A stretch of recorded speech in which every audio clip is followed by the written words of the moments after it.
Alright,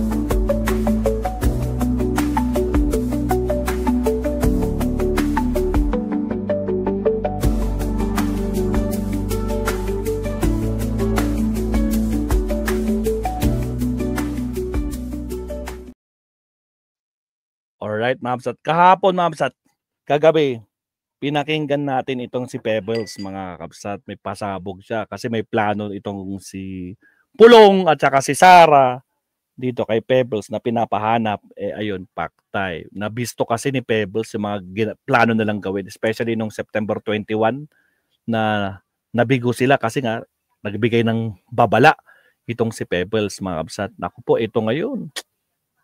Pebbles, ano na ba niyan? Nako po. Part 3.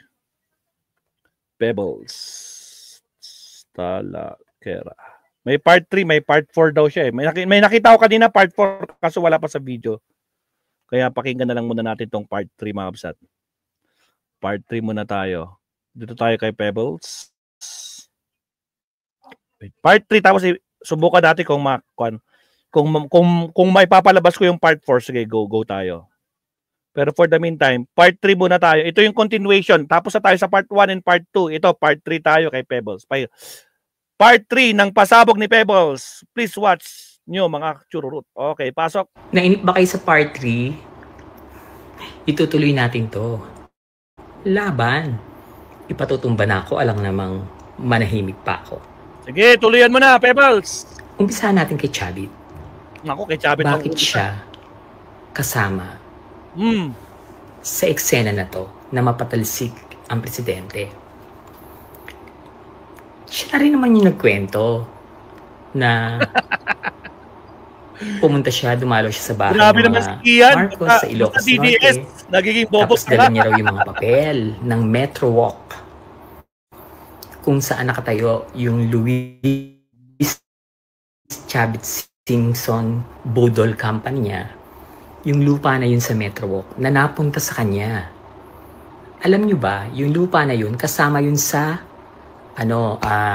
tawag dito, yung kinumpis ka ni Cory na pag-aari ng mga Marcos. Noong mga panahon na yun, di ba, lahat ng pag-aari ng mga Marcos, inan ng PCGG ba yan? Ganyan. Tingnan nyo kung gumagawa ka ng kwento. Nako, Chabi. Sequester yan. Sequester, ano yan, ng panahon ni Cory. Ngayon, napunta yan kay Chavit. Questionable, di ba? Bakit napunta kay Chavit yung sequestered na lupa na yon sa Payanig sa Pasig? Yon. Ngayon, may couple pa na nagki-claim din na sa kanila yung lupa at may dala ring papel. Ano yung nangyari din sa mag-asawa? Ayun, tinumbang preso, natigok, patay. Spurious title yan. Chavit, di ba hinamon kita? Hinamon kita na ilabas mo ang title ng Metro Walk. Kapag totoo yan, ako mismo pupunta sa bahay mo, tapos magpapabaril ako sa'yo, o kaya pakain mo ko dun sa tiger mong, Black Panther mong kamukha mo. Di ba hinamon kita, pero hindi ka sumasagot. Hanggang marami pa ako. Kung nakapa-follow talaga kayo dun sa Pebbles Talakera 2, marami ako linabas dun. Kompleto with evidence, lahat yan. Pati yung illegal dredging niya, black sand mining niya. Alam nilang hindi na makakalabas si Digong. Alam nila. Hindi na talaga makakalabas yun. Kaya inlano na nila itong coup, people's power, at ang totoong plano talaga dito, yung assassination. Hindi magwawagi ang Duterte sa people's power lang. Ayaw na ng mga tao. Pagod na sila dyan. At higit sa lahat, lagi kong sinasabi yan, hindi dilaw at pula lang ang naglalaban ngayon. Nung araw, pwede pa. Ngayon, hindi. May berde. Ayan, kay Saramaw. May pula sa mga Marcos. May dilaw. At may pink. 4 na. Pula, dilaw, pink. Ayaw sa Duterte. Paano kayo mananalo? At bakit kayo dumami? Ibig sabihin, funded kayo. Dahil ang tagal ko na nga nagmaisog, nag-Hong Kong pa ako ang nagsimula ng EDSA Friday Group, wala kaming tao. Walang supporter. Walang tao ba? Putragi. Wala kasi kaming fans. Ngayon, ang daming naglabas ng fans. Nakakasuka. Naglabas ng fans yung mga senador na magnanakaw, yung may insertions, yung mga katulad sinabi kanina. Yun. Nakakasuka talaga. Hari, hindi mo napapansin. Yung suot ko na damit ngayon ay yung suot kong damit nung lumabas ako sa Tricom. Sinadya ko talagang suot to para hindi mo ako makalimutan. Okay, kay Chabit na ulit tayo. Jowa ng apo ni Chabit, si Kitty. Tapos, ayaw niya na mabuksan ang kaso ng Metrowalk dahil mawawala sa kanya yung lupa. Peke yung title. Yung title na yon, ang gumawa nun ay Register of Deeds sa Quezon City nung panahon ni Gloria. Nung panahon ni Gloria, spoiled na spoiled yan. Yung Register of Deeds na kakilala niya na ang apelido ay kilala, inilipat niya sa Pasig. Ang taray, di ba? Tapos yun ang dumoktor. Chabit, yun ang dumoktor nung titulo. Alam mo yan, spurious title yan. Kaya kong ilabas yung pangalan ng tao. Kaya hindi siya maka-eksena. Kaya siya nagalit talaga kay BBM at kay FL. Pero bago pa siya nagalit, hindi ko po alam na meron silang isyong gano'n na nag-usap na sila. Hindi ko alam. Kinakalaban ko na siya that time. Pinopost ko na yan na ilabas mo ang title ng Metrowalk. Hindi ko pa alam na nag-usap sila. Kailan ko lang nalaman. Sabi ko, ay shit. Noon ko pa pinopost siya na yung title ng Metrowalk. So yung pala, nagkaroon sila ng ganong eksena. Tapos ang sabi niya is, kaya siya nagtatampo dahil nga nung nag-Japan sila, hindi siya binanggit na isa sa mga guest. Diba? Ang babaw eh. Tanda mo na nagtatampo ka pa. Pero ang totoo dyan talaga, yung spurious title ng Metrowalk, saka yung hiniling niya na makapwesto yung pamangkin niya sa PCSO para maprotektahan yung mga illegal niyang sugal. Yung weapon. Naku po. Yun.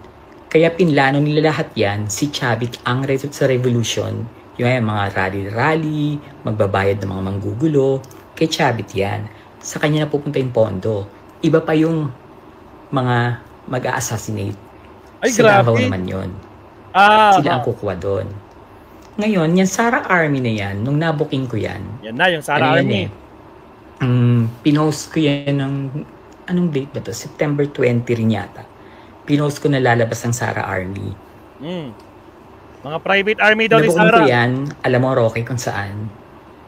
Nung pinagtatanggol ko yung mga magsasaka sa Maribeles. Natatandaan niyo yun?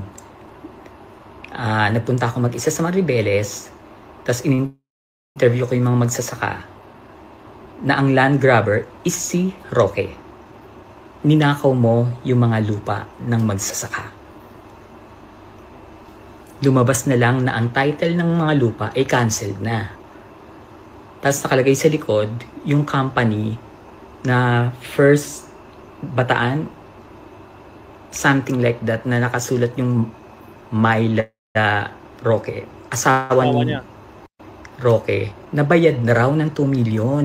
Dun sa interview ko sa mga magsasaka, hindi sila nabayaran. At ang nangyari, pinapunta sila sa land bank sa Pampanga. Nung araw na magbabayaran, naghihintay dun yung mga magsasaka. Pero ang nangyari, yung lawyer ng mga magsasaka, inambush, pinagbabaril. Nung araw na magbabayad na yung lawyer sa mga magsasaka, pinatay yung lawyer. So, mas malinaw na walang bayaran na nangyari. Linoko nyo, ninakaw nyo yung lupa ng mga magsasaka. At nagulat ako dahil nung pinuntahan ko yun, akala ko talaga lupa na, pag sinabi mo magsasaka, flat yung lupa. Tapos tinataniman ng mga palay, mais, tubo, di ba? Hindi, nagulat ako. Yung sumundo sa akin, isasakay ako sa bangka. Sabi ko, ano to, bakit bangka? May 2 bata na sumundo sa akin. Sabi niya, doon po tayo pupunta sa sa lugar namin na kinuha ni Roque. Bakit bangka? Pagtingin ko, my God, isa pala siyang parang island. Ang ganda ng beach. Ang plano pala doon is gagawing floating pogo. Kaya gustong-gustong makuha ni Harry Roque. Kung bakit ko nalaman yung Sara Army?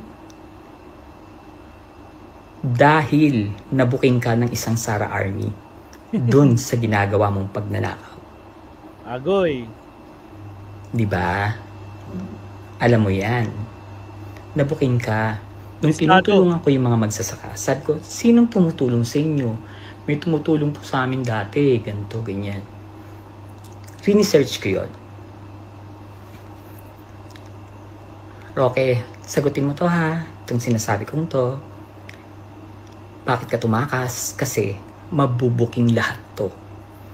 Yung pagnanakaw nyo ng lupa, marami kayong linan-grab nila Duterte. Agoy! At ikaw yung nag-aayos noon. Nung time na wala ka sa palasyo. Di ba nag-off ka noon? Tapos pumalit si Panelo.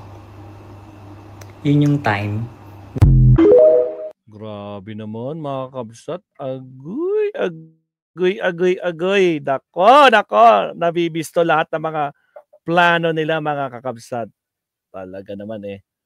Alright. Salamat sa iyo, Pebbles Talakera mga kabsat. O ito, mabsat. Nako po, mag-ship naman tayo, no? Mas lalong magiging problemado mga garapata dito. Mabubwisit na naman dito. So pakinggan natin to. Si attorney. Wait lang. Punta tayo kay Attorney Mabsat. Okay. Wala nang countdown. Ito na. Punta na natin si Attorney Enzo Recto. Actually, 2 yung gusto ko i-cover dito sa Mabsat. Ito. Sabi ni Attorney dito, patong-patong